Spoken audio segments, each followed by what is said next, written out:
Hello hello hello hello. Good afternoon जी। दिख रहा है ये? ऑनलाइन वालों बताइए जरा, एक बार स्टार्टिंग में। आज आपको मैं दो चैप्टर करवाऊंगा। छोटे चैप्टर हैं, बहुत बड़े चैप्टर है नहीं, और कुछ भी नहीं है, मतलब कुछ खास। बराबर। तो पहले चैप्टर का नाम है, सिलेबस है वो तुम्हारे पास की नहीं? निकाल दिया है प्रिंट? निकाल के रखो ना अपने पास घर में। और जिस जिस चैप्टर को हम कर रहे हैं उस पे येलो कलर कर दो, टिक टिक टिक, हो गया। ऐसे ही होगा सिलेबस, विद इन टाइम खत्म करना है ना। बराबर। तो ये है हेडिंग, डालो इसको। शॉर्टिंग मटेरियल्स इनटू ग्रुप्स, ये है। फिर है objects around us. After that properties of materials देखेंगे आप। उसमें अपीयरेंस पढ़ना है, हार्डनेस पढ़नी है, सॉल्युबल और इनसॉल्युबल पढ़ना है, ऑब्जेक्ट में फ्लोट और सिंक इन वाटर, और ट्रांसपेरेंसी। प्यारे बच्चों, अगर मैं इन सब की डेफिनेशन बताऊं तो इसके ऊपर एक भी एमसीक्यू नहीं बनता है। सोचो जरा आप, सिक्स क्लास में आपको, क्योंकि पेपर ही वैसा होता है ना, लिखने वाला होता है। हाँ, तो क्या ही बनेगा यहां से सवाल, लेकिन बनाए जा सकते हैं। ऐसा नहीं है बिल्कुल भी नहीं बनेंगे, तो वो मैंने डाल दिए हैं, उसी को हम कवर करेंगे। तो सिंपल से दो चैप्टर हैं केमिस्ट्री के, ये दोनों के दोनों आज डन हो जाएंगे।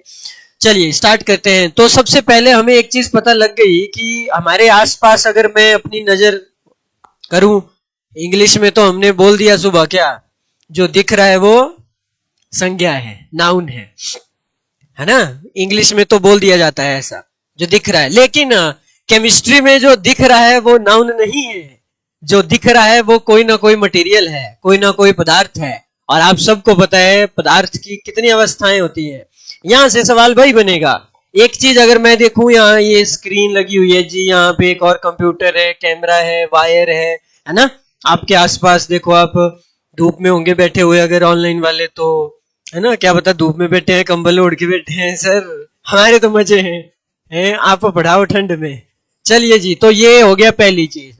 ऑब्जेक्ट्स अराउंड अस सबको पता है, ऐसे ऐसे हमारे आसपास कुर्सी, साइकिल, बर्तन। अब ये है वो लिखा हुआ ना, तो इस बीच से थोड़ी एमसीक्यू बनेगा। जो एमसीक्यू बनेगा सीधा, वो आई बिलीव ये होगा कि आपके, हाँ ये लिखिए, पांच अवस्थाएं होती हैं मैटर की। हाँ हाँ, तीन ही होती हैं वैसे मेन तो, solid, liquid and gas. Solid का मतलब हो गया प्यारे बच्चों ठोस। सॉलिड की एक डेफिनेट शेप और डेफिनेट वॉल्यूम होगा कि नहीं होगा। ये सॉलिड है कि नहीं है, पेन मेरे हाथ में, ये सॉलिड है कि नहीं है। बेसिक में तो यही है, सॉलिड्स होता है नंबर वन, ये आपको पता हो, डेफिनेट शेप, डेफिनेट वॉल्यूम। और अच्छा, एक चीज और यहाँ लिखी हुई है, ये लाइन उसके लिए इंपॉर्टेंट है कि पार्टिकल्स सॉलिड में कैसे होते हैं। बहुत ज्यादा स्ट्रांग होंगे सॉलिड में, लिक्विड में थोड़े और लूज होंगे, ऐसा बॉन्ड होगा। गैसेस में बॉन्ड ऐसा होगा, और वैक्यूम में तो फिर होगा ही नहीं। क्योंकि यहां से दो क्वेश्चन सॉल्व हो जाते हैं कि साउंड जो है सबसे ज्यादा ट्रेवल किस में करता है। क्या होगा आंसर, वैक्यूम या सॉलिड? लिख लो इसको, सॉलिड में। इसीलिए ट्रेन की पटरी में हम ऐसे कान लगाते हैं ताकि साउंड हमें आ जाए कि कहीं ट्रेन तो नहीं आ रही है। या मूवी क्लिप में आपने जरूर देखा होगा ऐसा, है ना। तो सॉलिड, यहां से एक सवाल बन गया कि सबसे ज्यादा साउंड ट्रेवल किस में करता है, सॉलिड। तो वो लोहा ही तो है, आयरन है। और दूसरा सवाल यहीं से एक लाइट का फिनोमिना भी आएगा। लाइट सबसे कम ट्रेवल किस में करती है, सबसे ज्यादा वैक्यूम में, फिर गैस में, फिर लिक्विड में, और सॉलिड में। ये दो क्वेश्चन है, बट दिक्कत है ये तो आपके तो बना के किए, ऐसे तो ये भी नहीं है। जो आपका चैप्टर है उसमें तो है ही नहीं कुछ। चलिए, पहला हो गया सॉलिड, ठीक है। ये बॉन्ड का जरूर ध्यान रखना, सॉलिड में बॉन्ड कैसा होता है, स्ट्रांग होता है, ठीक है। दूसरा आ गया लिक्विड। लिक्विड में, लिक्विड की बात करें, definite volume but no definite shape. क्योंकि पानी को अगर मैं, अब देखो पानी को मैंने यहाँ कप में डाल दिया तो ऐसी शेप है, बर्तन में किसी और में डाल दूंगा तो वैसी शेप हो जाएगी। तो मेरे ऊपर है जिस बीच उसमें मैंने डालनी है ये पानी या लिक्विड थिंग्स, तो उसकी कोई शेप तो नहीं हो सकती है ना। डन। और लिक्विड में बॉन्ड थोड़ा सॉलिड से क्या होगा, कम ही होगा। गुड। चलिए नेक्स्ट देखिए, गैस। गैस की बात करें तो नो नथिंग, ना तो इनका क्या है, नीदर फिक्स्ड शेप और नॉर फिक्स्ड वॉल्यूम है, नहीं होता ना, गैस है वो तो मुश्किल है। और इनमें बॉन्डिंग कैसी होगी, कम होती है। लेकिन एक एसएससी के लिए एक बहुत अच्छा फैक्ट ये है कि गैसेस को हम कंप्रेस कर सकते हैं, कंप्रेसिबल होती हैं। आएगा आगे एक एमसीक्यू। प्यारे बच्चों, चौथा एसएससी में ही कई बार आता है कि मैटर की फोर्थ अवस्था का नाम क्या है। लिखो क्या है, प्लाज्मा है। एक्चुअली तो तीन ही होती हैं बट दो और हैं, इनको भी लिख लो, कहीं पूछ लिया आपसे फिर। Plasma is the fourth state of matter consisting of highly energetic ionised gas होती है ये। और आप देखिए लिखा भी है कि सन और स्टार्स के ग्लो करने के लिए। और ये कहां पाई जाती है, नियॉन बल्ब और फ्लोरेसेंट ट्यूब्स में। सोर्स भी पता हो आपको भाई इसका, प्लाज्मा का सोर्स कहां जैसे है, जहां पे ये पाया जाता है।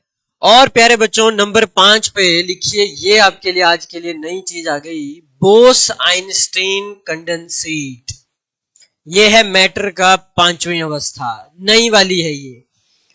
और ये दो साइंटिस्ट कौन है, एक का नाम है आइंस्टीन और दूसरे का नाम हमारे सत्येंद्र नाथ बोस है।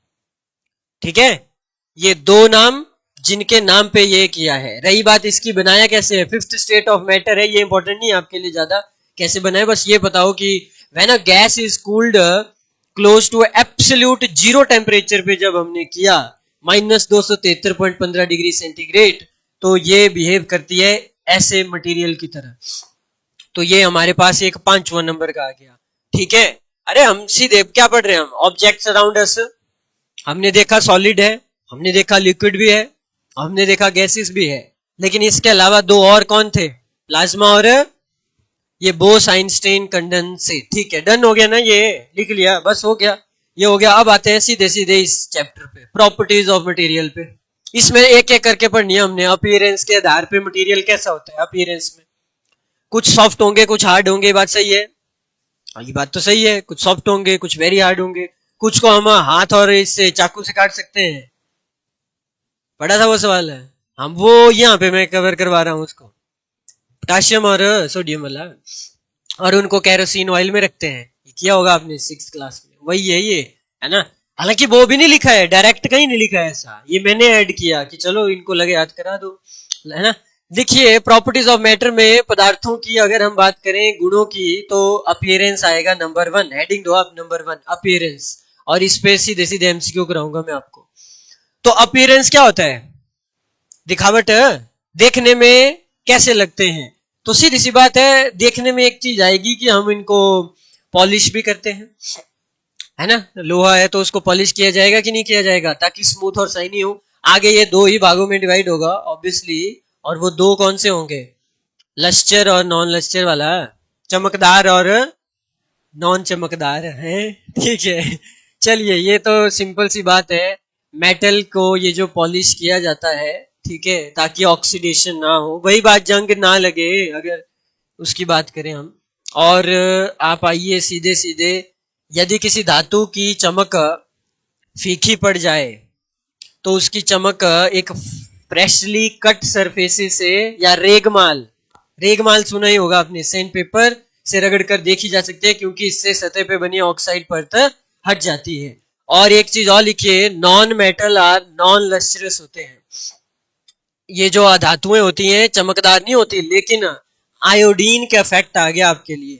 आयोडीन एक ऐसा एक्सेप्शन है जो कि शाइनी है, ये लिख लो आयोडीन, ये यही तो है एमसीक्यू। दूसरा जो पेपर में बार बार आ चुका है सीधा सीधा फैक्ट, वो है ग्रेफाइट को लेके।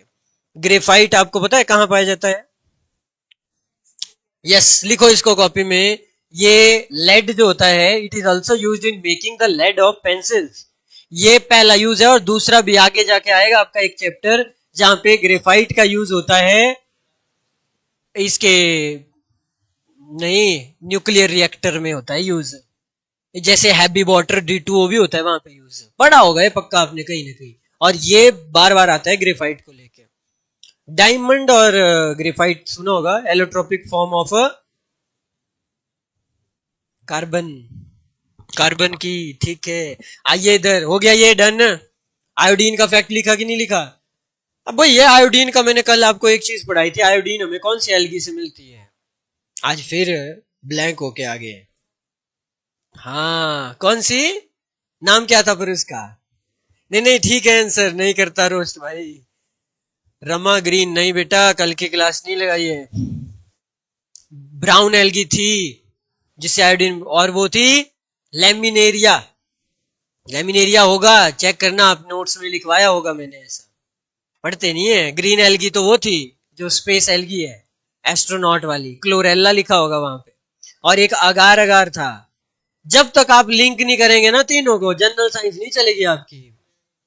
जेलिडियम और ग्रेसिलेरिया, हाँ हाँ, रेड एल्गी। चलो आ जाओ इधर आ जाओ, ग्रेफाइट का हो गया। नेक्स्ट गैल्वेनाइजेशन का एक प्रोसेस लिख लो, कोटिंग किसकी होती है?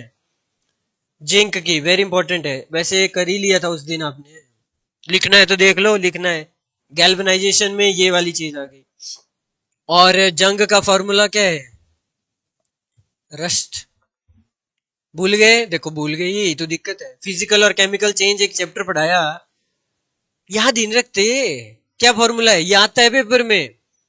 वही मेरे को तुम्हें यहाँ पे भी इंग्लिश की तरह ही बेसिक बेसिक पढ़ाना चाहिए, ज्यादा एडवांस नहीं। Fe2O3 XH2 ही भूल गए तो आप हैं? जंग लगने का फॉर्मूला। और जंग ना लगे लोहे को, इसीलिए तो हम क्या करते हैं, कोटिंग कर रहे हैं ना, गैल्वेनाइजेशन प्रोसेस है वो जिंक की है। Fe2O3 XH2O। अभी आगे आगे केमिकल फॉर्मूले आएंगे सारे के सारे, एक नंबर पक्का आपका यही है, मैं आपको बता दूं अभी के अभी। आ जाएगा जिप्सम का फॉर्मूला प्लास्टर ऑफ पेरिस का पेपर में, एक नंबर आपका केमिकल फॉर्मूले से ही निकलेगा। केमिस्ट्री में भी तो मेन मेन चैप्टर होते हैं, वो तो जरूर पढ़ के जाएंगे हम। चलिए आइए, और ये केमिकल चेंज है ना, फिजिकल केमिकल चेंज पढ़ाया था। केमिकल चेंज रिवर्सिबल होता है कि नहीं? हाँ, रिवर्स रिवर्स कर सकते हैं हम, नहीं कर सकते हम रिवर्स। दूध से दही बन सकता है, दही से दूध बन जाएगा। तुम्हारा कोई भरोसा थोड़ी है, पता नहीं कैसे तैसे करके बना ही दिया सर जी, लो। चलिए ये लाइन चाहे छोड़ देना आप, ये थोड़ी हार्ड हो जाएगी। अपीयरेंस के आधार पे वही चमकदार हो सकती है और नॉन चमकदार भी हो सकती है। अच्छा इसमें एक चीज और है, एक दूसरी प्रॉपर्टी चल पड़ेगी, ये silver is the best conductor of heat and electricity, ये लाइन लिखी है, पता है ना आपको? इसीलिए आपके घरों में एल्यूमिनियम यूज होता है, सिल्वर तो फिर सिल्वर में घर जाएगा तुम्हारा, है ना, उसमें घर चली जाएगा, बिक जाएंगे नहीं तो। चलिए दूसरी प्रॉपर्टी लिखिए अब जो सिलेबस में, हार्डनेस। मैं बोलता रहा हूं कुछ भी नहीं है ये, कुछ भी नहीं है ये। और यहाँ पे हैरानी वाली बात है, ये सारे फैक्ट थे ही नहीं, ये तो मैंने ऐड किए हैं कि चलो थोड़ा बहुत क्लास में कुछ तो होगा बोलने को, नहीं तो हार्डनेस में ये पढ़ाना है तुम्हें, बताओ ला जरा। ये लिखा हुआ है किसी पदार्थ की खरोंच, दबाव या मोड़ का विरोध करने की क्षमता को कठोरता कहते हैं। हो गया, चलो आगे तीसरा देखो, चौथा खत्म। लेकिन यहां से एक चीज बनाई जा सकती है, हार्डनेस पे एक सवाल बनाया जा सकता है, वो ये है, लिखो इसको, ये पेपर में आ चुका है। हीरा, डायमंड जो है is an allotropic form of किसकी है? कार्बन की, and hardest naturally occurring substance है इन द वर्ल्ड। हीरा, वो गाना नहीं सुना है, पन्ना की तमन्ना है कि हीरा मुझे मिल जाए, ये हीरा ठाकुर वाले हैं शायद, ये दूसरे वाले हैं। चलिए ये हो गया, ये भी पेपर में आ चुका है। सोडियम और पोटासियम जो है इतने सॉफ्ट होते हैं कि उनको हम चाकू से भी काट सकते हैं, लिखो इसको, सोडियम एंड पोटासियम। क्योंकि देखो ना, है कौन सी प्रॉपर्टी है सेकंड जो लिख रहे हो आप? हार्डनेस प्रॉपर्टी देखो, पहली थी अपीयरेंस, अपीयरेंस के आधार पे, दूसरी हार्डनेस के आधार पे वही है कि बहुत सारे हार्ड होंगे या तो सॉफ्ट होंगे। सॉफ्ट में आगे दो दो हमारे पास फैक्ट जहां से सवाल बन सकता है। सिल्वर का आपको ऑलरेडी पता है, बेस्ट कंडक्टर ऑफ इलेक्ट्रिसिटी है, ये पेपर में तीन नो आ चुके हैं पेपर में, यहां से कवर हो जाने चाहिए। क्लासिफिकेशन बेस्ड ऑन हार्डनेस में देखें तो फिर वही है कि एक कठोर हो जाएगा एग्जाम्पल, और एक सॉफ्ट हो जाएगा।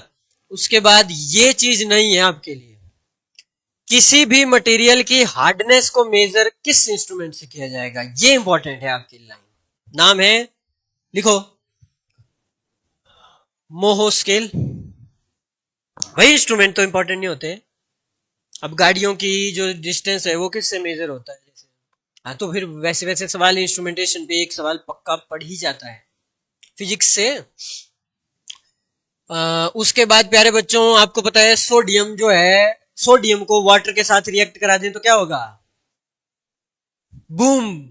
देखा नहीं है, सोडियम और वाटर रिएक्ट करेंगे तो आग, आग जलती है। मतलब कि सोडियम जैसी अत्यधिक नरम और क्रियाशील जो धातुएं होती हैं, they are kept stored in kerosene oil, मिट्टी के तेल में उनको स्टोर किया जाएगा ताकि रिएक्शन ना हो एयर के साथ या मॉइस्चर के साथ, अगर हो गई तो ब्लास्ट हो जाएगा। ये भी फैक्ट भी आ चुका है पेपर में। ग्रेफाइट का एक यूज ये था, हाँ लुब्रिकेंट लिख लेना भाई ग्रेफाइट में, जहां वो पेंसिल भी लिखा होगा आपने नोट। ग्रेफाइट का एक और यूज क्या है, लुब्रिकेंट में भी इसका यूज होता है। बाकी एक और नई चीज आ गई, सॉफ्टेस्ट मिनरल्स आपका कौन सा है, लिखो, टेल्क है, टेल्क। इसकी वैल्यू मोह स्केल पे 1 है, जिससे हार्डनेस या सॉफ्टनेस मेजर करते हैं किसी भी मटेरियल की, कौन कितना हार्ड है कितना। और ये सोचो आप, it is so soft that it can be scratch easily with a finger nail. मतलब अगर आपके हाथ में ऐसे होगा ना, बहुत ज्यादा सॉफ्ट होता है ये, होते हैं ऐसे। लेकिन अब ये महंगी चीजें भी होती हैं, इजीली थोड़ी मिलेंगी आपको, है ना। अब दे दिया, मान लीजिए, सोचिए आपको दे ही दिया सोडियम, पता चला तुमने पानी में डाल के किसी को ब्लास्ट ही कर दिया, है ना। वो तो वैसे इमीडिएटली जाता है, ऐसा नहीं कि बाद में होगा। नेक्स्ट देखते हैं क्या लिखा है। अच्छा, गैलियम को लेके देख लीजिए आप, क्या लिखा है, gallium is a unique metal that melts in the palm of the hand. Okay, मतलब कि हमारे हाथ हथेली में भी हो जाएगा ये, ठीक है, मेल्ट हो जाएगा। Due to its very low melting point है, इसका लगभग 29.7 डिग्री सेंटीग्रेड है गैलियम का। लिख लो इसको, सीधे सीधे सवाल है ये, गैलियम। उसके बाद ऑस्मियम का भी लिख लो, it is the densest naturally occurring element. वो कहां गया, सुपरलेटिव डिग्री के ठीक पीछे एन वाला चला गया वो, तो उसको तो पढ़ाना था मैंने इधर ही देखा। इंग्लिश इंग्लिश भी देखते रहा करो ए अब, है ना। क्यों आए यहाँ द और EST, यही तो पढ़ाया तुम्हें सुबह की क्लास में। तो इंग्लिश में ही तो है सारा, इंग्लिश भी है हिंदी भी है, तो देखते रहा करो भाई कि हाँ ठीक है। Osmium is the densest naturally occurring element and is also extremely hard भी होता है काफी। ये भी पेपर में आ गया है भाई। वो कौन सा मेटल है which is liquid at room temperature, बहुत बार आ गया है पेपर में, Hg, मर्क्यूरी। और नॉन मेटल में कौन है जो लिक्विड है एट रूम टेम्परेचर, ये भी बहुत बार आ चुका है। क्या नाम देंगे, अबे पढ़ के तो बोल दो, bromine. Bromine, bromine is the only non metal that is liquid at room temperature and has a reddish brown colour है इसका। दो सवाल सीधे फैक्ट है ये तो कवर करने ही करने हैं आपने, है ना। यू नेवर नो, यही सवाल आ गया, क्या करेंगे, ठीक है, बाद में नॉर्मलाइजेशन हो जाएगी अगर आसान, बहुत ही आसान हो गया। हाँ तो ये होता ही नहीं है ना। आगे चले, नेक्स्ट लिखा है, क्या हुआ, रह गया किसी का, क्या रह गया, डन हो गया ना। तो सारी लाइन नहीं लिखनी है, बस ऐसे लिखना है, नॉन मेटल है जो कि लिक्विड है रूम टेम्परेचर पे, और मेटल में कौन आएगा, मर्क्यूरी। आपका ये चैप्टर आएगा बेटा आगे, टेंशन नहीं लो, मेटल और नॉन मेटल अभी थोड़ी आएगा, आगे आएगा वो। धातु और धातु में फर्क करते थे आप, याद होगा अगर आपको। अब डाल ही इन्होंने एनसीईआरटी दी है पूरी, तो पढ़नी तो पड़ेगी। नेक्स्ट, गैलियम और caesium are metals that are solid at room temperature but melt on the palm due to their low melting point। ये है वो लाइन, इनको भी लिख लीजिए कॉपी में। दोनों नाम क्या थे, गैलियम तो लिख लिया था बट सीजियम भी है साथ में। रूम टेम्परेचर पे सॉलिड होते हैं, लेकिन जैसे ही आप उनको हाथ लगाएंगे, हाथ में रखेंगे, तो क्या हो जाएंगे? मेल्ट हो जाएंगे। मेल्टिंग पॉइंट काफी कम है इनका। ओए, पानी का मेल्टिंग पॉइंट कितना है? पुराना तो मतलब पूछना ही चाहिए मेरे को, है ना? कितना? पानी का पूछा है ना? पानी, अच्छा, आइस का और पानी। नहीं, ऐसा थोड़ी होता है। मेल्टिंग पॉइंट होगा वाटर का। तुम्हें हीट चैप्टर पढ़ाया था, पर हीट की जरूरत तुम्हें है।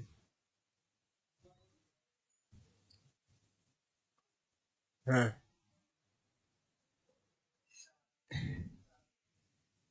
जो 4 डिग्री आप बोल रहे हो, ये एक सवाल है वैसे। वाटर की मैक्सिमम डेंसिटी, वो तो अलग है मेरे भाई। है नहीं पता आपको? भी नहीं पता? वो उस है। ऑनलाइन वालों देखो, ऑनलाइन वाले मजे लेते हैं, हंसते हैं, आंसर नहीं देंगे, है ना? इनको भी नहीं है ना पता। 0 डिग्री है, जाके क्लास देखना। फ्रीजिंग पॉइंट और ये सेम इन थे, उस दिन बोला था तुम्हें। क्या चीज है? हाँ, तो 0 बोलना था ना भाई। बोला आपने 0 डिग्री सेंटीग्रेड। अभी मैं पूछ लूं आपसे, फ़ारेनहाइट में कितना होगा? फ़ारेनहाइट में कितना होगा यही? हाँ, 32। तुक्के तुम्हारे लग जाते हैं। और बॉइलिंग पॉइंट कितना होगा? केल्विन में थोड़ी पूछा, फ़ारेनहाइट में कितना होगा? वो सारा पढ़ाई थी ये, तुम रामायण। फॉर्मूले तो लगाने हैं, 315 वाले। तू मंद राजा है। हाँ, 212 है, देखिए इसको याद है। पेपर है ना सर पे, इसलिए याद है। अच्छा, 18 को है ना पेपर? तब याद है। तुम्हारा पेपर है नहीं तो तुम चिल मारो। मार्च में मिलते हैं। थर्ड प्रॉपर्टी लिखो। मार्च में आना तुम, तुम्हारे पेपर आएगा जब। सॉलिबिलिटी के आधार पे देखते हैं अब थर्ड जो मैटर की लिखी हुई है सिलेबस में। सॉलिबिलिटी का मतलब तो आप इजीली समझ सकते हैं कि कोई चीज पानी में घुलती है या नहीं घुलती है। क्या सारी ही चीजें पानी में घुलती हैं? क्या तेल और पानी घुल जाते हैं? आपको भी पता है नहीं, मुश्किल है सर, है ना? तो इसका मतलब है सॉल्युबिलिटी में हमने यही देखना है कि थोड़ा सा क्लासिफिकेशन, घुलने और ना घुलने की क्षमता। तो इसमें अगर हम देखें, जो घुल जाएगा उनको क्या बोलेंगे? सॉल्युबल। जो ना घुलेगा उसको इनसॉल्युबल। अब आ जाइए आप थोड़ा सा यहाँ पे। और मोस्ट सॉलिड सब्सटेंस जैसे शुगर है या सॉल्ट है, सॉल्युबिलिटी इंक्रीज करती है विद इंक्रीज इन टेम्परेचर। इसीलिए आप मुझे बताइए कि चीनी जो है वो गर्म दूध में जल्दी गलेगी या फिर ठंडे में? ये तो सबको पता ही है, बट ऐसा क्यों है वो लॉजिकली अब आपको क्लियर हो जाना चाहिए कि क्या होती है सॉल्युबिलिटी यहाँ पे। ये लाइन लिख लो, a solubility increases with increase in temperature. आगे आगे एक और कॉन्सेप्ट आएगा कि आप कपड़े जब धोते हैं तो गर्म पानी में अच्छे से धुलेंगे या फिर ठंडे पानी में? बोलो। ये सरफेस टेंशन का फिनोमिना है। बोलो। सरफेस टेंशन पढ़ा है ना आपने ये? तो चलो, आपने नहीं भी पढ़ा होगा। किस में? सबको ऐसे तो सबको ही पता है कि सर गर्म में, तो उसकी वजह होगी कुछ ना कुछ, है? तो ये कवर होंगे आगे।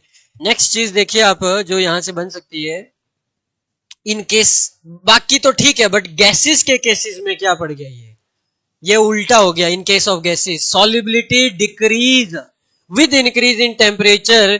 इसीलिए प्यारे बच्चों, समर में ऑक्सीजन जो है वो पॉन्ड्स में कम हो जाता है और मछलियां मर जाती हैं, इवन फ्रॉग भी बाहर आ जाता है। समझे आप? गर्मियों में इसका मतलब है कि, अरे आपने कल परसों ही तो पढ़ा था कि डिजॉल्व ऑक्सीजन लेते हैं, वो याद करो। फिश वगैरह ये जितने भी हैं, डिजॉल्व ऑक्सीजन चाहिए इनको।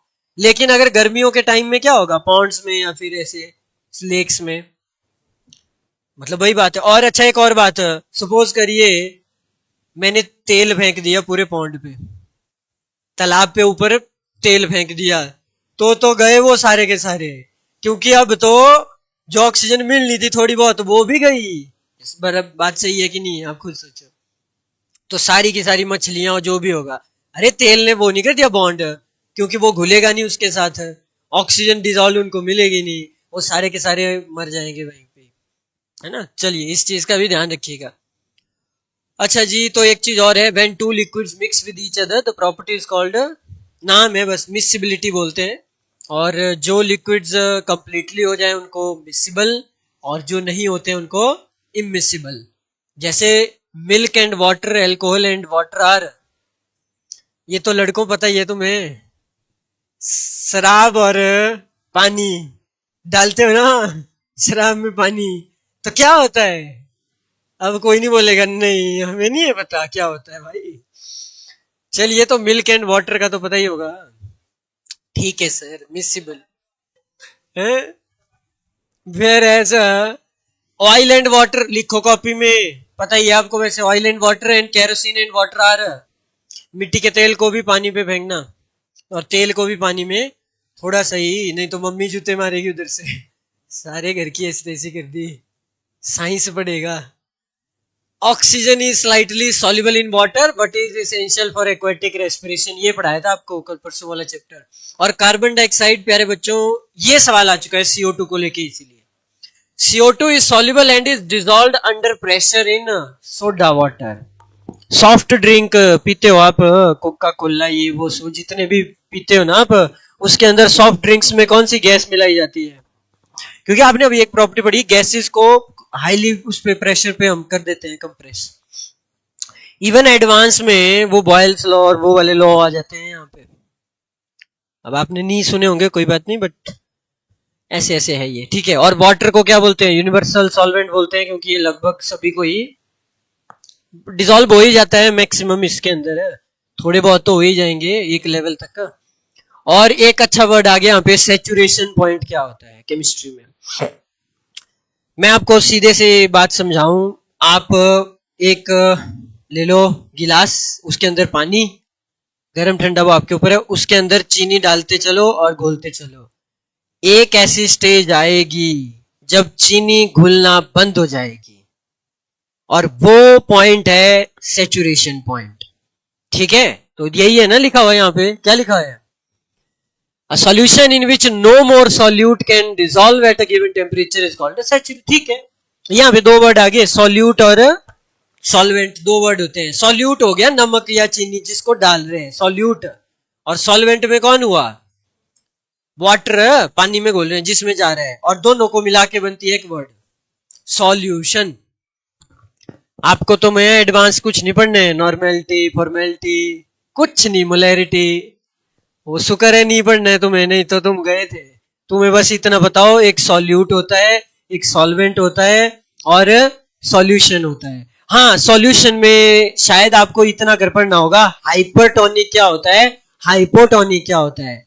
और सेल को जब हम डालेंगे इसके अंदर हाइपर और हाइपो में, तो वो श्रिंक करता है या स्वेल करता है, कर लोगे आप, ऐसा नहीं है कि बहुत ज्यादा हाईफाई है, क्योंकि इसका बेस्ट एग्जांपल वही है, जैसे दालों के केस में तो पता ही आपको, दालों को हम रात को अगर भीगने डालें पानी में तो सुबह क्या होती है बताओ। हाँ ठीक है, बट बस्ट नहीं होती, प्लांट सेल वॉल ऐसे पढ़ा होगा आपने, है ना, फूल जाएगी ना, इतना तो सबको ही पता है।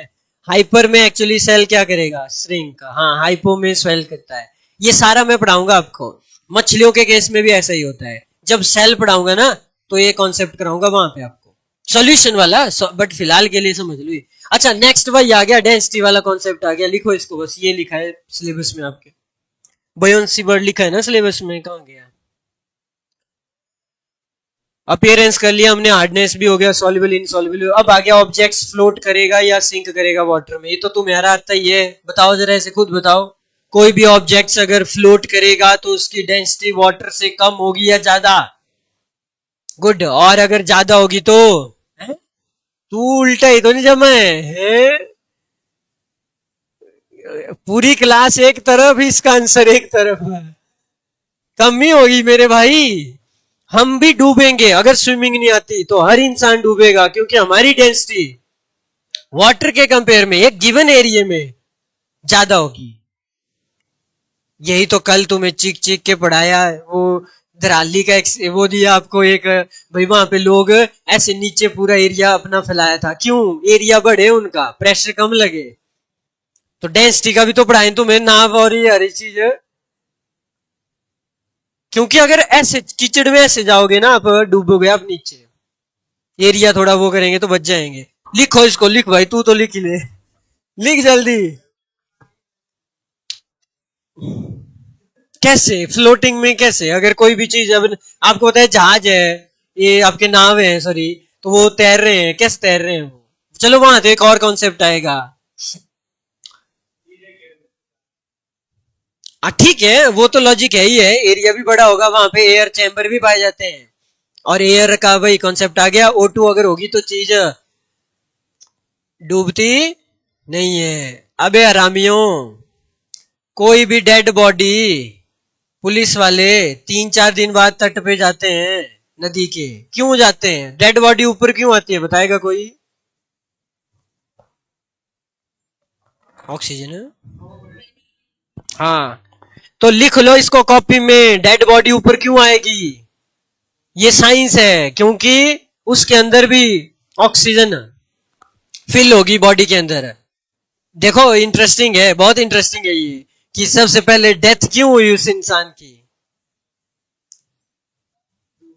नहीं नहीं नहीं, पहले तो हुई, डेंसिटी ज्यादा थी उसकी पानी से, और स्किल आता नहीं था। स्किल क्या है?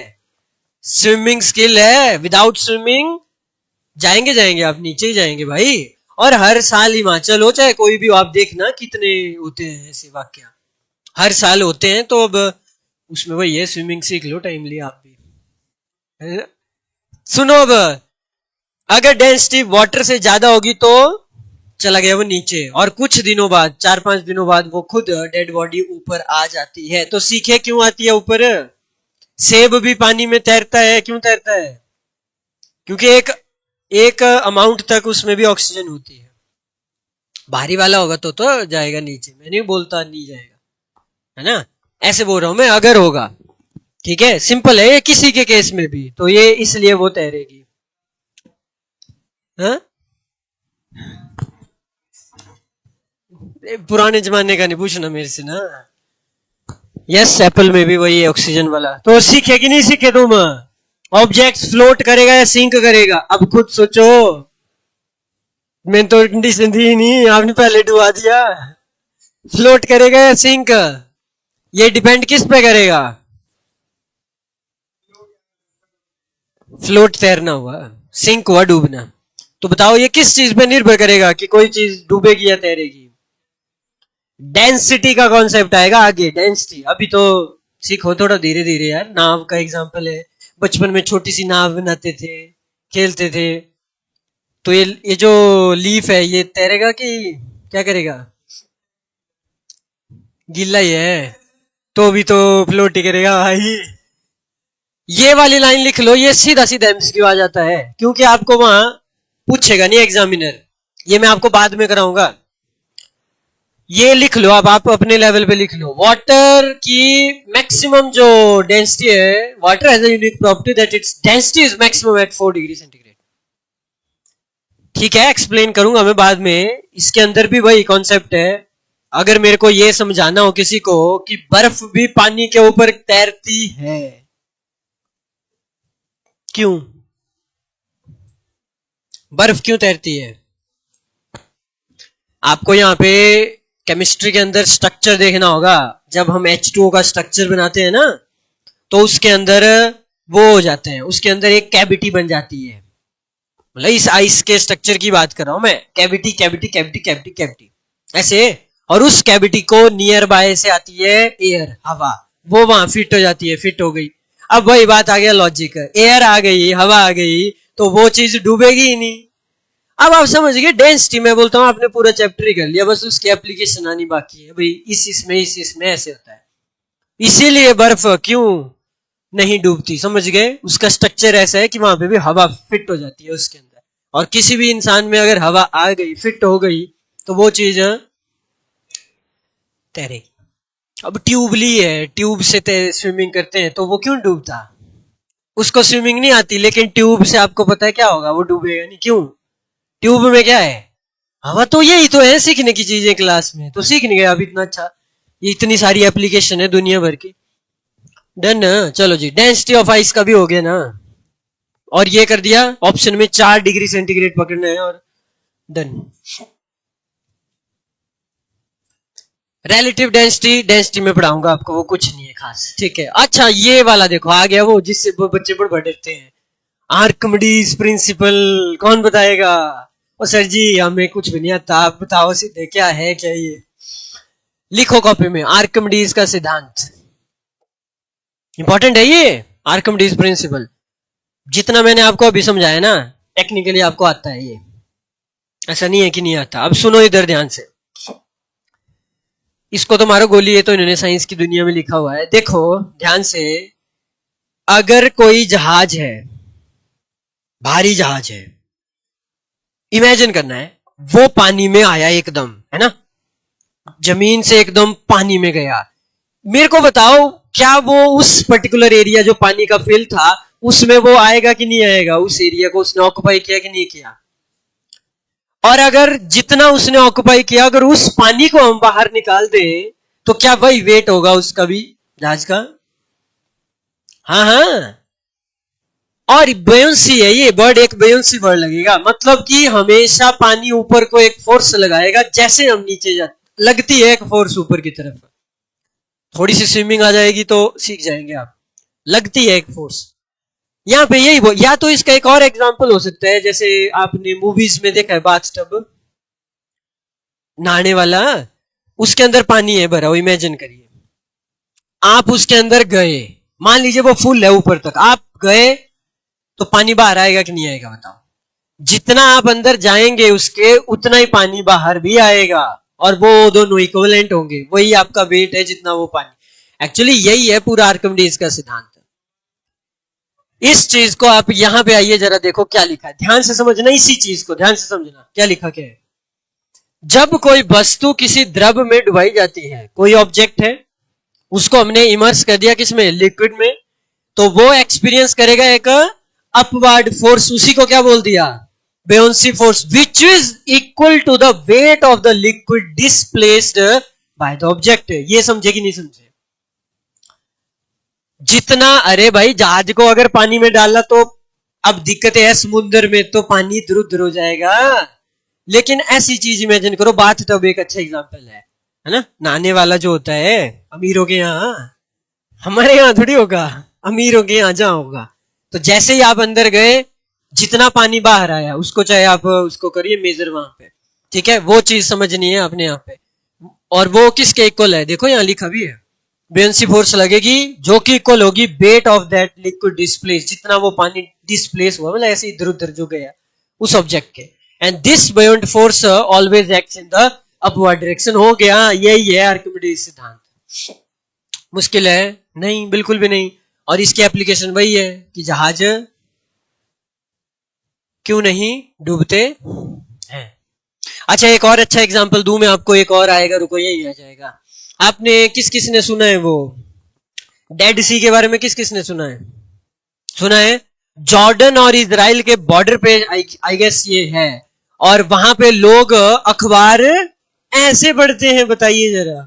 मतलब ना, एक बात है, जहां पे नमक ज्यादा होगा ना, खारे पानी में इंसान जल्दी डूबेगा कि फ्रेश वाटर में जल्दी डूबेगा?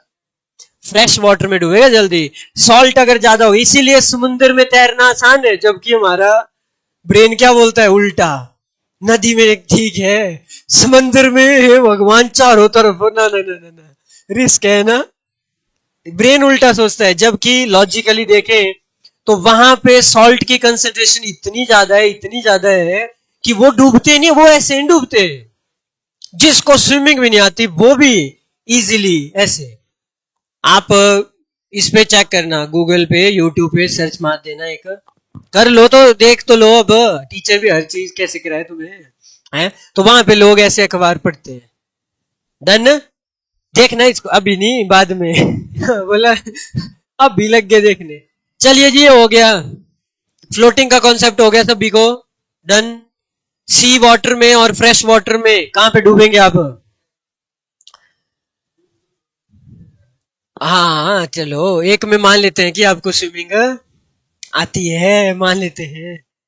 अच्छा यहाँ क्या लिखा है इन्होंने, यस, लोहे का जहाज और मृत सागर। देखो ये मैंने डाले हुए हैं आपके लिए, सारी एप्लीकेशन तो करा दी डेंसिटी की आपको, जबकि ये चैप्टर आएगा बाद में। तो यहाँ पे क्या लिखा है, an iron ship floats because its shape allows it to displace a large amount of water, making the buoyant force greater than its weight, while an iron nail sinks due to its small volume. और dead सी का भी यही है, salty and S water है, इसीलिए person क्या करता है ऊपर, फ्लोट, और वो भी विदाउट एफर्ट, जिसको आता भी नहीं है कुछ, वो भी एफर्टलेसली। नेक्स्ट डेंसिटी भी इसी में आ गया, डेंसिटी तो सारा खा गए, ठीक है। डेंसिटी का ऐसा यूनिट, ए ऐसा यूनिट भी आएगा अभी चैप्टर। लास्ट प्रॉपर्टी लिख लो, ट्रांसपेरेंसी। ट्रांसपेरेंसी का मतलब बहुत ही आसान सा है, क्या आप इन पर्दों से बाहर देख सकते हैं गाड़ी को? चील की आंखें हैं, जिसने कहा यस देख सकते हैं। भाई हो सकता है आप देख सकते हो, आपकी आंखें चील की होंगी तो देख लिया रे भाई, लेकिन नहीं नहीं देख सकते ना भाई, थोड़ा बहुत ठीक है तो वो इसमें नहीं आएगा। ट्रांसपेरेंट का मतलब है बिल्कुल आपको अगर दिख रहा है। इसी में 3 वर्ड आएंगे, उनको करते हैं फटाफट। वैसे तो transparency is the property of a material to allow light to pass through it, और इसके बेसिस पे 3 कौन कौन से होते हैं ये वाले। ट्रांसपेरेंसी, तो ट्रांसपेरेंट को कौन फैक्टर हो सकते हैं जो इफेक्ट करेंगे? जल की गहराई भी करेगी, क्योंकि सन की लाइट समुद्र के अंत तक नहीं पहुंचती है। बेंथिक जोन पढ़ा था शायद लास्ट में कल आपने, नहीं पहुंचती है ना, नहीं पहुंच सकती ना, इतने वो नहीं कर सकती, ठीक है। एक वो चीज हो गई, और उथला और साफ पानी तो बिल्कुल है ना। आपके इधर बहुत सारी नदियां इतनी साफ होती है ना, आप पूछिए मत, आप एक एक पत्थर भी गिन सकते हैं, और बहुत सारी तो ऐसी होती हैं कि देखा, बहुत सारी मतलब वो मडी सी, ठीक है। दूसरा, एयर जो गैस है इज ट्रांसपेरेंट, बट फॉग और स्मोक में दिखेगा। अभी आजकल तो आपका यही है बेस्ट एग्जांपल, नहीं दिख सकता। पानी में जनरली दिख जाएगा, बट समुद्र में तो नहीं दिखेगा, वहां पे भी एक फैक्टर आया ऊपर, राइट, अपारदर्शी हो जाएगा। यहाँ पे हवा वैसे तो क्या है, दिख जाना चाहिए, बट अगर ऐसा होगा तो नहीं दिखेगा, धुआं और ये स्मोक वाला, ये आ गया तो ट्रांसलूसेंट की तरह बिहेव करेगा। दूसरे ये होते हैं ट्रांसलूसेंट, थोड़े थोड़े थोड़े थोड़े ट्रांसलूसेंट, अर्ध पारदर्शी। तो इसमें क्या क्या आएंगे भाई, आप खुद बताओ जरा, यहां पे एग्जांपल ना दूं अगर। थोड़े थोड़े जहां खिड़की, खिड़की नहीं, वो ट्रांसपेरेंट में होनी चाहिए अगर कांच लगा है। हाँ वो आधा आधा, हाँ ठीक है, वो वाली चल पड़ेगी। पर्दे ये भी चल पड़ेंगे, आधे आधे दिख जाएगा, आधा नहीं दिखेगा।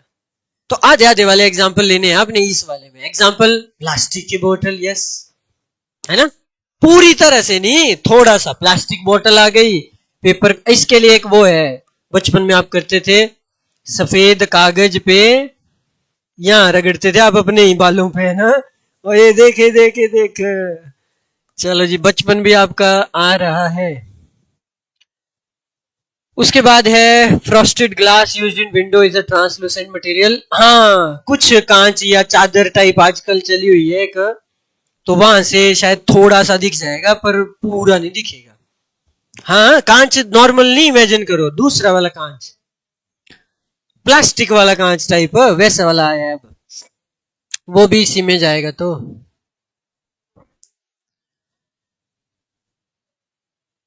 अंधेरे में यदि हथेली के पीछे टॉर्च रखी जाए तो दूसरी ओर लाल रोशनी दिखाई, ये तो किया ही होगा, हैं? हाँ हाँ किया है, ये तो किया है सर, जिससे सिद्ध होता है कि तुम शैतान हो, ठीक है। आगे चलते हैं, लास्ट वन हो गया ओपेक। वैसे इंग्लिश में आप हैरान होंगे, ये ओपेक सिनोनिम एंटोनिम में बहुत आता है ये, तो डबल डबल फायदे लो। ओपेक, ओपेक क्या हुआ, इस दीवार के उधर देखो क्या दिख रहा है दिख रहा है, दीवार के उधर क्या है, वो चालू है, तो लकड़ी के आर पार भी बोल देंगे होल है उसमें तो दिखेगा। तो ऐसे खुद से एक्सेप्शन मत बनाओ। मेटल, ये भाई फोन के इधर दिख जाएगा, दिख जाएगा ऑनलाइन वालों, होल है सर, बीच में क्लास दिख नहीं रही थी। हाँ तो नहीं दिखनी थी, मेरा काम है ना तुम्हें बताना। ओहो ब्लैक हो गया, मुझे लगा मेरा इंटरनेट चला गया। आगे आ जाओ इधर। अच्छा मिरर की बात करते हैं, दर्पण। मिरर को किस किस बच्चे को पता है कि एक साइड से पेंट मारते हैं?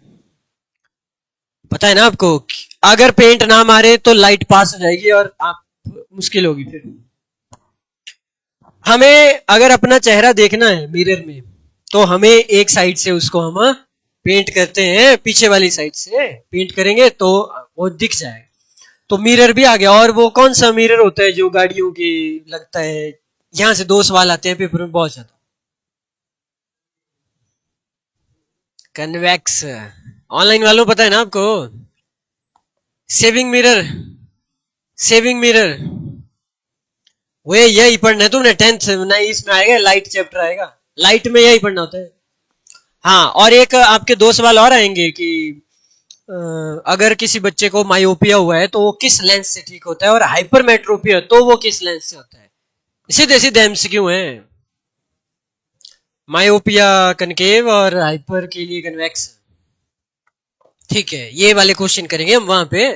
और ये जो आपके घरों में शीशा होता है वो होता है प्लेन मिरर। आपका राइट वहां का क्या होता है? पता है ना सबको? लेटरल। ठीक है, लाइट वाला कॉन्सेप्ट आएगा। तो लाइट अच्छा कॉन्सेप्ट है फिजिक्स का, ऑप्टिक्स, यही आती है एप्लीकेशन बहुत बार बार। ये वाला तो बहुत बार आता है, ये व्हीकल्स में जो यूज होता है। अब वो आगे अलग होगा, वो हाँ वो अलग होगा लाइट वाला।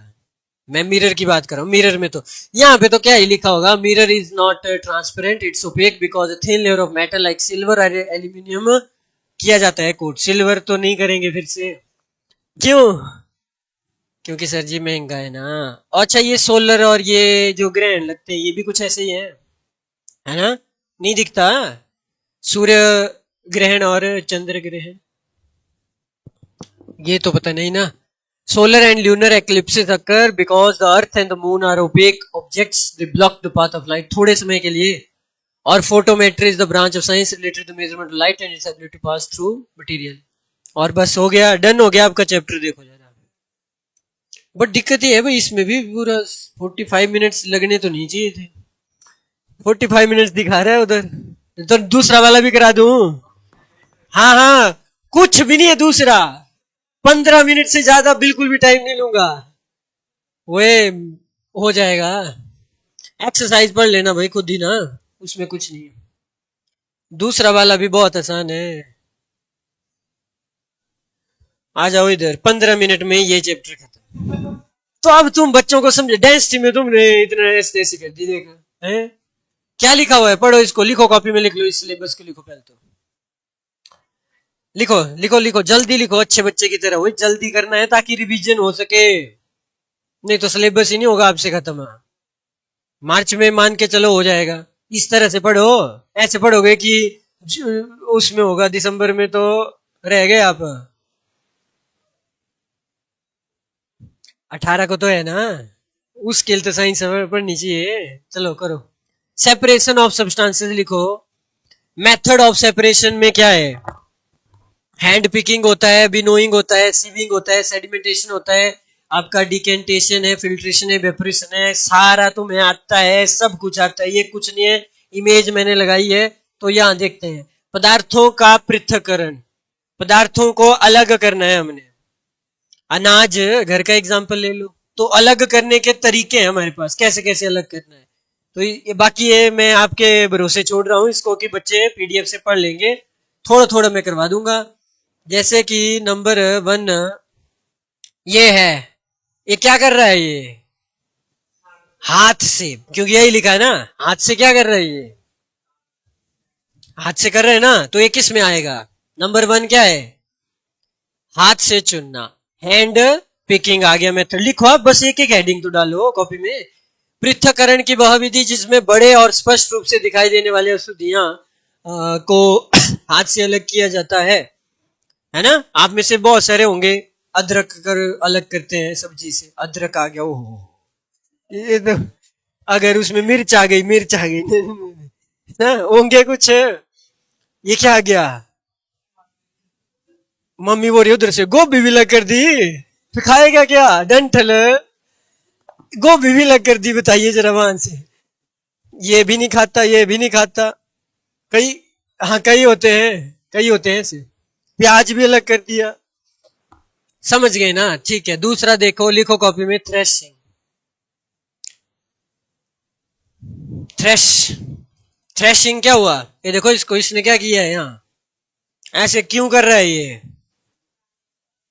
ठीक है, क्या है ये, चैप्टर है कोई, ये चैप्टर है, ये कोई चैप्टर है, मड़ाई is a method of separation use to separate grains from the stalks of crops, ठीक है, मड़ाई कहते हैं इसको, तो दानों को अलग अलग करने की ये भी एक विधि है हमारे पास।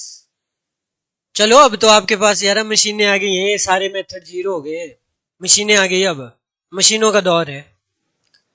नेक्स्ट लिखो, विनोइंग, आपने अपनी दादी को जरूर देखा होगा ये करते हुए सुबह सुबह, है ना, सुबह सुबह ही क्यों किया जाता है, या शाम को भी, हवा का रोल है यहाँ पे, हवा क्योंकि जनरली सुबह सुबह तो चलती है, हाँ, या तो फिर पंखे से, वो भी ठीक हो रहा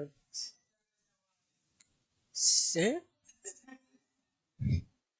हवा, सिटी बजाने से हवा, मतलब ये ऐसे टाइम वेस्ट होता है, उधर 45 मिनट की क्लास हो जाती है, ये टाइम वेस्ट करते हो आप इधर, तो ये देखो डायरेक्शन ऑफ द एयर किस तरफ है, इस तरफ, और यहाँ पे क्या हो रहा है, यहाँ पे जो भारी वाला होगा, यहाँ न्यूटन का लॉ, न्यूटन नहीं, ग्रेविटी का लॉ तो आ ही गया, आगे ग्रेविटी की नहीं आई, बताओ ग्रेविटी क्या बोलती है, भारी, भारी होगा तो भाई वो यहीं रहेगा, और जो दूर होगा वो, हाँ दादा को देगा, ठीक है जी, हर्ष का और ये ग्रीन, चलो ये हो गया, लिखो इसको, क्या था इसमें, पृथक्करण की वह विधि जिसमें हवा की सहायता से हल्के पदार्थों को भारी पदार्थों से अलग किया जाता है, इस प्रक्रिया में भूसा जैसे हल्के कण हवा में उड़ जाते हैं, जबकि अनाज जैसे भारी कण गुरुत्वाकर्षण के कारण नीचे गिर जाते हैं। मड़ाई के बाद अनाज से भूसा अलग करने के लिए यह विधि किसानों द्वारा सामान्य रूप से प्रयोग की जाती है या थी, आज भी करते हैं बहुत जगह, क्योंकि हर इंसान के पास भी तो मशीन नहीं आ सकती, सबके पास मशीन थोड़ी आ जाएगी, ठीक है। आगे चलो, लिखो ये छानना, ये काम किया है घर में किसी ने, मजदूर बना के रखा हुआ था, रेत पूरा पूरा टिप्पर, सर जी हम कह रहे हैं सर पढ़ना है, नहीं, टिप्पर पूरा, एक एक टिप्पर, दो दो टिप्पर, अगर किसी ने अपना घर बनाया होगा खुद ना, तो ये काम आपने किया होगा, रेत को छानना, इसमें चाहे वो महिलाएं तो डेली आटा खाना बनाते हो ना, आप भी जब जब बनाते होंगे तब तब छानना, छानना करना है, तो उसमें ठीक है, बताइए आपको भाई, ये भी क्या कर रहा है भाई साहब, फिर ये रेत आएगा प्लस्तर के काम, है ना ये जो बच गई ये क्या है, बजरी बनेगा, पत्थर और ये होगा, चलिए, तो ये हो गया हमारा सीविंग। पृथक्करण की वह विधि जिसमें मिश्रण के कणों का आकार अलग अलग होता है, इस विधि में छलनी या जाली का उपयोग किया जाता है, जिससे छोटे कण नीचे निकल जाते हैं और बड़े कण क्या है, छलनी पे रह जाते हैं। आटे से अशुद्धियां तथा रेत से कंकड़ इसके कुछ दो बेस्ट एग्जाम्पल हैं। फिर क्या आ गया, ये सेडिमेंटेशन की इमेज नहीं है, सेडिमेंटेशन हो गया जो नीचे रह गया कोई हिस्सा, देखो मिट्टी को पानी में डाल देना, थोड़े 5 मिनट बाद चेक करना, भीग कर तो आपके पास कहाँ होगा, बट ऐसे तो आपको इतना तो पता है मिट्टी कहाँ रह जाएगी और पानी कहाँ जाएगा। मुझे ऐसा लग रहा है अगर हम पेट्रोल को और पानी को कर सकते हैं मिक्स, तो उसमें होगा कुछ ऊपर नीचे करके होगा ही, या किसी एक चीज को, नहीं नहीं नहीं, ऐसा एक एक्सपेरिमेंट है, करना चाहिए ये, थोड़ा सा पेट्रोल 10 रुपए का, 20 रुपए का, और देखते हैं मजा आएगा उसमें।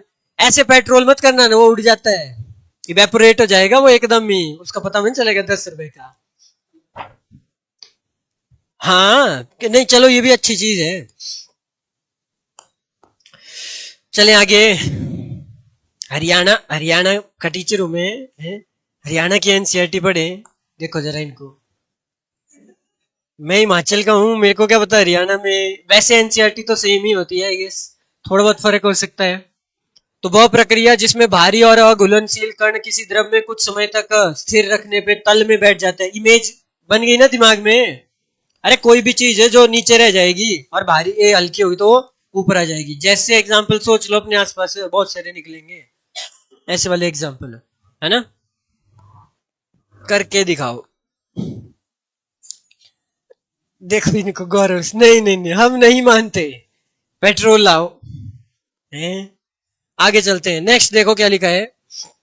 ये एक नई चीज आ गई कि आपके पास वह प्रक्रिया जिसमें तल में बैठी हुई तलछट को छेड़े बिना ऊपर के साफ द्रव को धीरे धीरे उड़ेल दिया जाता है, और विधि अवसादन के बाद, मेरे को हिंदी पढ़नी पड़ेगी। This method is generally used after sedimentation to separate a solid from a liquid. ठीक है, और it can also be used to separate two immiscible liquids such as oil and water which do not mix with each other। अच्छी चीज है ना ये। अगर बहुत ज्यादा पानी में तेल समहाउ गलती से पड़ गया तो वेस्टेज है, तो कोई ना कोई फेंक देगा उसको। लेकिन हमारे पास तरीका है, हम क्या करेंगे, अलग अलग कर देंगे दोनों को, ऑयल को अलग ताकि पैसा बच जाए, फिर नहीं तो नुकसान हो गया, और इसको अलग। नहीं तो ये बात सही है, लोकल में तो आप फेंकेंगे ही ना उसको, ऑयल, और उसको अगर हो जाए समहाउ, मैं कह रहा हूं हो जाए। फिर जी नेक्स्ट आ गया हमारे पास फिल्ट्रेशन, तो सबको पता है, आरओ का पानी पीते हैं जी आजकल। तो ये वाला भी मैं आपको बाद में समझाने वाला ही है, क्योंकि आरओ का पानी, यहाँ पे ऑस्मोसिस नामक एक कॉन्सेप्ट आएगा। ठीक है, बाद में कराऊंगा ये ऑस्मोसिस क्या होता है वहां पे, रिवर्स ऑस्मोसिस, ये भी हो जाएगा इजिली, कोई बड़ी बात नहीं है इसमें। फिल्ट्रेशन आप कर लेंगे, इवेपोरेशन भी कर ही लेंगे। इवेपोरेट का मतलब पेट्रोल को, 10 रुपए के पेट्रोल को ऐसे रखना बाहर, 5-10 मिनट के बाद आना, फिर तो वो नहीं मिलेगा आई गेस, आई बिलीव, क्योंकि वो आपको धोखा हो जाएगा, सारा का सारा उड़ जाता है ना, इवेपोरेट हो जाएगा। तो इवेपोरेट का क्या लिखा है, नहीं, the process in which water जो चेंज हो जाएगा किसमें, वेपर में, और this process takes place continuously wherever water is present, चलता ही रहता है, समुद्र से भी ऐसे भी तो चला ही है evaporation, is commonly used to separate a mixture of water and a dissolved solid such as salt, because when salt water is heated, water evaporate and the solid salt is left behind। ये है वो चीज। अरे उस दिन मैंने पूछा था आपसे, फिजिकल चेंज है कि केमिकल चेंज है। अगर हम चीनी को डालेंगे दूध में तो आप सब ने क्या बोला था, केमिकल बोला था आपने, क्यों, क्योंकि रिवर्स नहीं होगा भाई आपके हिसाब से, रिवर्स हो जाएगा, होगा कि नहीं होगा, हो जाए, ये तो लिखा तो है इधर, हो जाएगा, इजीली हो जाएगा। नमक डालो चाहिए डालो। अच्छा ये चीज क्या है, देखो इधर, यहाँ पे हीट दी जा रही है, ओए हीट का भी कौन सा कॉन्सेप्ट आएगा जब यहां से ऊपर हीट जा रही है, याद है कौन सी, वो मैं तुम्हारा क्या करूं, मेरे को कौन मिले, ये लोगों को मिलते हैं टॉपर, अच्छे अच्छे बच्चे, उनको थोड़ा सा गाइड करेंगे। मेरे को तो भाई प्योर क्रीम मिली है कि इनको इनको लगा के दिखा तो माने कि मास्टर है। Thank you radiation, radiation. और सॉलिड में क्या होगा, यहाँ सॉलिड से आगे को हीट जाएगी, उसमें क्या कौन सा प्रोसेस है, कंडक्शन, और लिक्विड में अंदर कन्वेक्शन। वो मेरे भाई थोड़े तो मेहनत करो, 3 नाम नहीं हो रहे याद, कंडक्शन, कन्वेक्शन, रेडिएशन, क्या करते हो। और ये फिर यहाँ ऊपर भाप बनेगी, ये चेक किया होगा अपने आपने हाथ से, और हाथ से फिर से यहाँ फिर से क्या बन गया, पानी। तो ये प्रोसेस है, ठीक है। तो थोड़ा तुम पुराना क्यों नहीं पढ़ते, फिर आज तुम्हें आ जाता है कल को फिर भूल जाओगे, इसका कोई इलाज है, होना चाहिए। फिर एक आ गया कंडेंसेशन, वही व्हेन वाटर वेपर जो थे जो ऊपर आए वो कूल होंगे और वापिस से उनका क्या बन गया, पानी, उसी को कहते हैं कंडेंसेशन।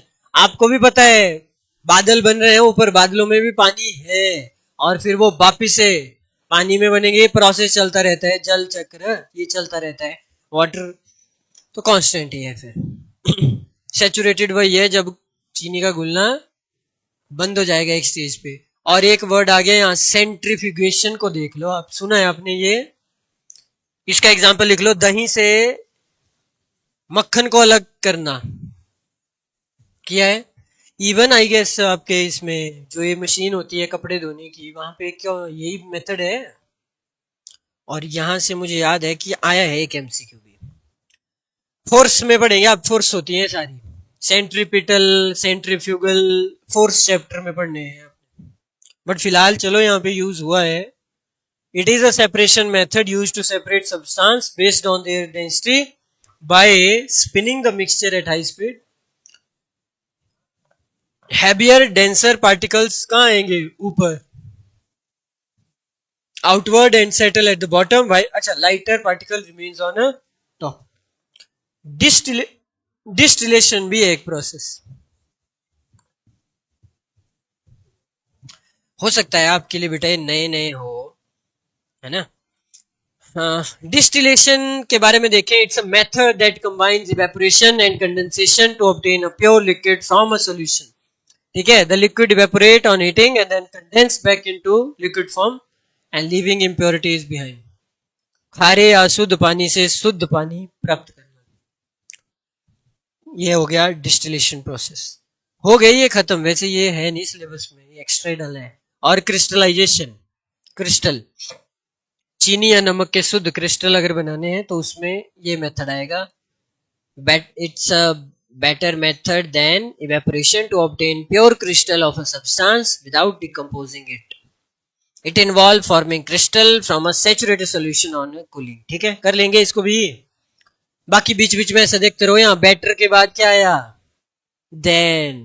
तो एडजेक्टिव चैप्टर में पढ़ा है ना, comparative degree is followed by then. देखो सर कैसे बंदे हैं, इंग्लिश पढ़ा रहे हैं साइंस में। देखते रहा करो साथ साथ में कि क्यों ऐसे यूज हुआ। कंडेंसेशन आई गेस हो गया अब। अच्छा, ये देख लो थोड़ा सा, इंटर कन्वर्जन ऑफ स्टेट्स। बस ये खत्म, लास्ट है ये। मेरे को आप बताइए जरा, सॉलिड से पानी, सॉरी, सॉलिड से कोई भी चीज अगर लिक्विड में आएगी, जैसे बर्फ है, तो उसी को क्या बोलते हैं? मेल्टिंग, गलना। ठीक है, दूसरा देखो, अब वो पानी से चला गया गैस में, क्या बोलेंगे? बाष्पीकरण या वेपर बर्निंग, वेपराइजेशन होगी। और यहाँ पे फैक्ट भी नहीं है। और फिर कंडेंसेशन, गैस से वही फिर से लिक्विड बन गया, उसको बोल दिया कंडेंसेशन। और फ्रीजिंग, पानी नल के जम जाते हैं हिमाचल में, है ना, तो लिक्विड से क्या हो जाता है? सॉलिड है। कितने डिग्री सेंटीग्रेड में? 0। डरते बहुत है। और ये वाला तो बेस्ट है, सॉलिड से सीधा गैस। और ये पेपर में आता है वही, ड्राई आइस किसको कहते हैं?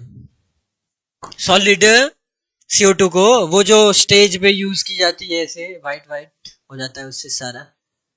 ठीक है, और आपने घरों में कपूर भी जलाया है? माथे पे तो लिखा नहीं है तुम्हारे कहीं, पूजा करने वाले कपूर। तो क्या करते हैं, उस सॉलिड को जलाते हैं जब। कपूर नहीं देखा है?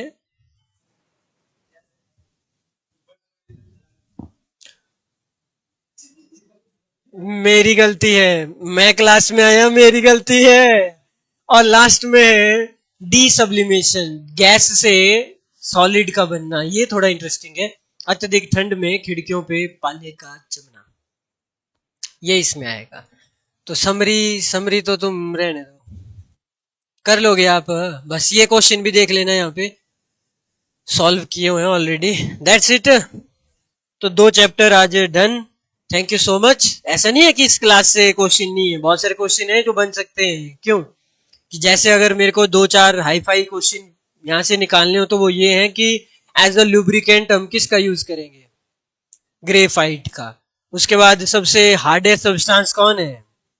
डायमंड है, एक ऐसा मेटल जो कि लिक्विड होता है रूम टेम्परेचर पे। मरकरी पारा हो गया, और वो थर्मामीटर में भी तो आपने पढ़ा है।